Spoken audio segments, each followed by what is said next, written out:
Hello and welcome to the Maths 2 component of the online BSc program on data science and programming. This is a video on orthogonal transformations and rotations. So, before I start the video, I want to emphasize that this is maybe not an extremely important video from the perspective of the data science course, but it is a useful video from if you find mathematics interesting, and certainly the ideas of rotations and so on, which we are very close to given the material that we have covered so far, are interesting even to people who do not particularly enjoy mathematics. So, in some sense this video is for a general view of what kind of mathematics you can study using linear algebra, which we have studied so far. Okay. So, let us talk about orthogonal transformations and rotations. So, let V be an inner product space and T be a linear transformation from V to V. So, T is said to be an orthogonal transformation if the inner product of T V and T W is the same as the inner product of V and W for all V and W in the vector space V. Okay. So, for any two vectors, you change them, you transform them using your linear transformation T, then the changed vectors maintain the inner product. Okay. So, the inner product does not change after the transformation. Okay. This is when you will say that this transformation is an orthogonal transformation. Okay. So, what does it mean for Rn? This is the main sort of intuition behind why we study orthogonal transformations. So, when V is Rn with the usual inner product, a linear transformation T Rn to Rn is orthogonal if it preserves angles and lengths. Okay. So, let us understand where this is coming from. So, note that the inner product of two vectors in Rn, the usual inner product meaning the dot product, is the norm of V times the norm of W times cosine of the angle between these two vectors. So, now if you take these two sides, you get Tv dot Tw is inner product of Tv, sorry, norm of Tv times norm of Tw, or we can say the length of Tv times the length of Tw times cosine of the angle between Tv and Tw. And on the other side we have the length of V times the length of W times the cosine of the angle between V and W. So, now if the linear transformation preserves, if these two are equal, right. So, first of all, and they are equal, remember, for all V and W. So, in particular you can take V to be equal to W. In that case, the two sides will give you norm of Tv squared is equal to norm of V squared. Norms are always positive, that is why norm of Tv is equal to norm of V. So, in other words, the lengths are the same. Yeah, after you apply T, the length of V remains unchanged. So, length of Tv is the same as length of V. So, that means it preserves lengths, and now you apply it to the general situation of V and W. So, you have length of V times length of W times the cosine of the angle between them, then length of Tv times length of Tw times the cosine of the angle between, but length of Tv is the same as length of V, length of Tw is the same as length of W, and that is why on both sides you get only that the angle between Tv and Tw is equal to the angle between, or cosine of the angle between Tv and Tw is the same as cosine of the angle between V and W, and that tells you that the angle between V and W is the same as the angle between Tv and Tw. So, it also preserves angles. So, that is why we have this this comment. So, in other words, orthogonal transformations are some very useful or interesting, they have some interesting geometry when we consider the usual inner product, namely the dot product. Okay, here is a fact. It is enough in the case of Rn to demand that the linear transformation preserves lengths. So, in that case angles automatically get preserved. So, what we are saying is since this is for all V and W, so if you take 3 points and then after transformation they become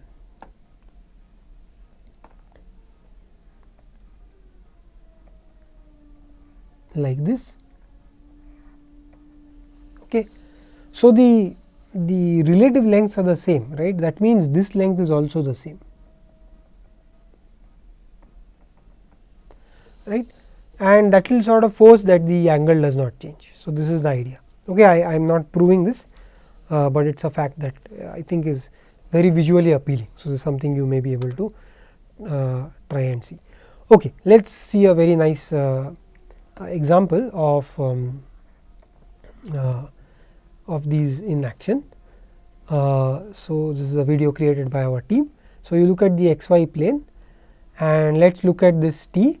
So, the t here is the identity. So, u is t times v, v is the vector in yellow, and if you apply t, let us see how it changes. So, if your t is 0.5, 0.87 etc. So, look at how your t is changing and the u is changing accordingly. So, when it is minus 1 on the diagonals, it is the opposite vector, right, and then it comes back closer to v, and now we are back at v. Okay. So, you can see that what happened here. These various different t's, maybe I let us play this again. Yeah. So, if you play it again, let us look at the t's again. So, u is t times v, when t is the identity matrix, u is just equal to v. When u changes to 0.5 minus 0.87, 0.87, 0.5, u gets changed. So, you can see that u is being rotated. So, the length is remaining the same, right. So, it is rotating on the same circle, that tells you that the length is remaining the same. Okay. So, the point here is that these t's that we have, all of them preserve length, and that is why they are orthogonal transformations. So, these are examples of orthogonal transformations. So, this is the next slide, finding the rotation matrix in R2. So, what we saw were examples of what we call rotation matrices. So, they rotate vectors. So, how do we find rotation matrices in R2? So, consider the standard basis E1, E2, rotate the plane by an angle theta, that is what we saw in the video. So, it was rotated by those various angles, and corresponding to that angle that you rotated, there was a t there, right. So, we want to understand how to get the matrix corresponding to the rotation by theta. So, if you rotate, then let us say if you rotate by theta, then you get these vectors in red. So, you drop the perpendiculars to these to the axis, so that we can write down what are the coordinates of the vector. And what you can see is, so if this is theta, then the opposite side, well, it is the hypotenuse, since it is rotated, the hypotenuse is the vector in red. So, rotation will not change the length. So, the hypotenuse has length 1, this red thing has length 1, and this as a result has length sin theta, and this as a result has length cosine theta. So, the coordinates of this point, or the corresponding vector to this red line is cosine theta, because that is the length that you get on the x axis when you drop the perpendicular or project, and on the y axis it is sin theta, right. Similarly, if you do it for E2, the coordinates you get are minus sin theta and cosine of theta. Okay. So, now we know how to write down the corresponding matrix. Let T theta be the corresponding linear transformation, that is the linear transformation that you obtained by rotating by theta. Then we have seen T theta of 1 0 is cosine theta sin theta, and T theta of 0 1 is minus sin theta cosine theta. So, now if you want to express this as a matrix, meaning with respect to the standard ordered basis, then we just saw how to do it. Namely, you take these coordinates for 1 0 and put it in your first column, take these coordinates for the image of 0 1 and put it in your second column. This we have seen in our previous videos. And notice here that r theta transpose is r minus theta, and r theta transpose times r theta is r theta times r theta transpose is identity. and note, which we have seen earlier, that since angles and lengths, there is a typo here, since angles and lengths are preserved and the standard basis is orthonormal, the rotated vectors are also orthonormal. Why is that the case? Because the angle between these two vectors, cosine theta sin theta and minus sin theta cosine theta, is still 90 degrees, right, because we just rotated. So, they are orthogonal to each other, and the rotation will not change length. So, 1 0 and 0 1 have length 1. So, these two basis vectors also have length 1. Yeah. So, they yield an orthonormal basis of R 2. So, in other words, these columns that we have here for R theta is an orthonormal basis. So, this is something worth seeing, and it is worth observing that that fact is exactly borne out by this identity here, that R theta transpose times R theta is R theta times R theta transpose is identity. So, I will encourage you to check that. By the way, why is R theta transpose equal to R minus theta? So, if you write down R minus theta, you get cosine of minus theta, but well, that is same as cosine of theta, sine of minus theta, which is minus sine of theta, and then minus of sine theta, which is sine of minus of sine of minus theta, which is minus sine theta, which is just sine theta, and then again cosine of theta. So, this is exactly R theta transpose. Okay. And now you can check that R theta transpose times R theta is R theta times R theta transpose is identity. So, the point here is, when you apply R theta, you are rotating by theta. When you apply R theta transpose, we have seen that is the same as applying R minus theta, which is the same as saying that you are rotating back by theta. Yeah, you are rotating by minus theta. So, rotate by theta, rotate back by minus theta, you will exactly get the identity transformation. That is what this is saying. So, as I said, this video is largely a fun video, more to do with the geometry behind what is all going on. Okay, so let us look at rotations in R 3. So, the rotations about the axis in R 3, the general rotations are a bit more difficult to describe.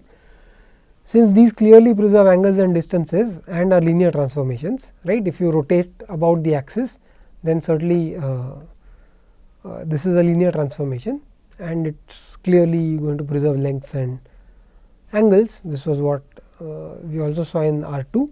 So, these are orthogonal transformations. So, in the previous slides we saw for R 2 you could describe them by looking at the images of E 1 and E 2. Here you have to look at the images of E 1, E 2, E 3.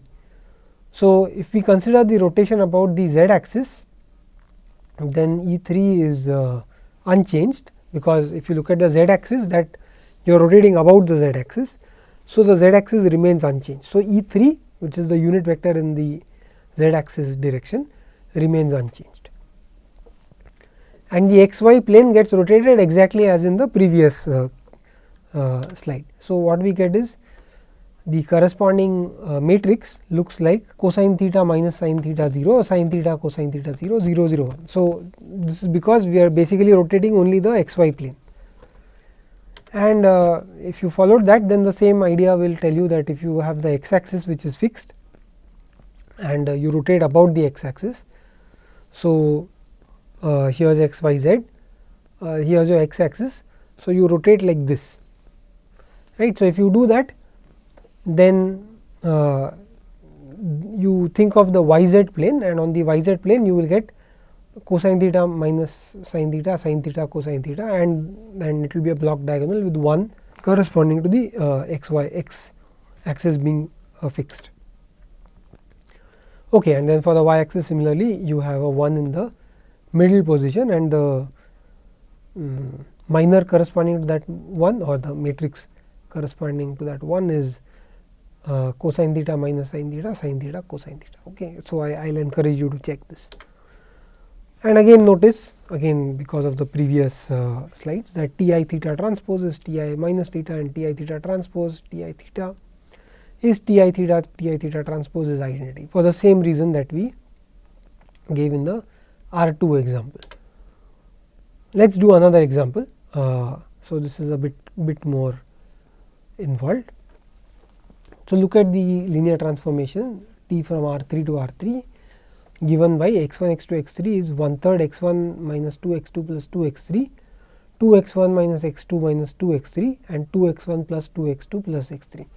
Now, these coefficients should ring a bell in your mind, but if they do not, we will anyway study what happens to the standard basis vectors, and you will see that these are very familiar. So, if you evaluate E1, let us call that V1, then you get 1/3, 2/3 and 2/3. If you evaluate E2, let us call that V2, you get minus 2/3, minus 1/3, 2/3, and if you evaluate E3, then you get V3, which is 2/3, minus 2/3 and 1/3. So, we have seen earlier that this is an orthonormal basis. This was exactly the orthonormal basis we produced in the Gram-Schmidt process video. Okay. So, the corresponding matrix is 1/3 times 1 minus 2 2, 2 minus 1 minus 2, 2 2 1. So, where did this come from? So, the first column corresponds to V1, the second column corresponds to V2 and the third column corresponds to V3. I have just taken 1/3 common outside, which I can do because it is scalar multiplication, right. Okay. So, as V1, V2, V3 is an orthonormal set, the linear transformation T is an orthogonal transformation. Now, that needs a little bit of checking. So, what you have to do is you have to take this T x1 x2 x3 and you have to check that if you apply the norm on both sides. So, if you take norm of T x, then this is the same as the norm of x, right. This is what you want to check. And the claim is that if I happen to know that V1, V2, V3 is an orthonormal basis, which in this case I do, then that will be true. And the reason is this identity, that A transpose is A transpose A is I3. I'll suggest you check this identity.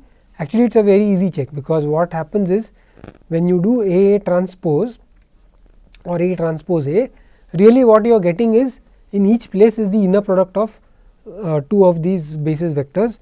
So, when they are not equal, it will be 0, and when they are equal, it will be 1. That is the main sort of reason we said V1, V2, V3 is an orthonormal set. So, you obtain this, and from here you can get that norm of T x is equal to norm of x, because when you apply norm, somewhere in there these inner products will play a role. So, a square matrix is called an orthogonal matrix if A transpose is A transpose A is identity. Let me expand a little on that comment. So, the idea is that when you are looking at norm of T x, well, you get inner product of T x comma T x, but here we are looking at this inner product in terms of the usual dot product. So, let us do it for the dot product. So, T x dot with T x. This is the same in terms of matrices as looking at T x transpose times T x, which is the same as x transpose T transpose T times x. Aha, but T transpose T is identity. So, you get x transpose x, which is norm of x. Okay. This is the main point. That is why we are demanding this thing here. I may have used bad notation, and probably here when I went to matrices I should have used A and not T. This is A.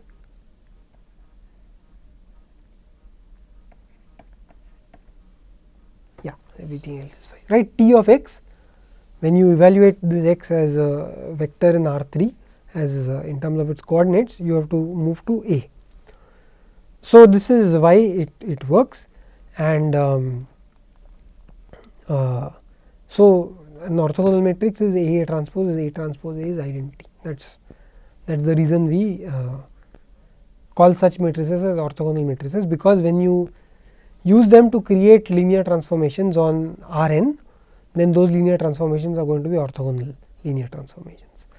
Okay, so the take home from this video, I guess, is that this notion of orthogonality is, it's a very geometric notion. It studies essentially the angles, and in particular right angles, which as we know since antiquity is something we have been very interested in, and there are beautiful theorems related to that.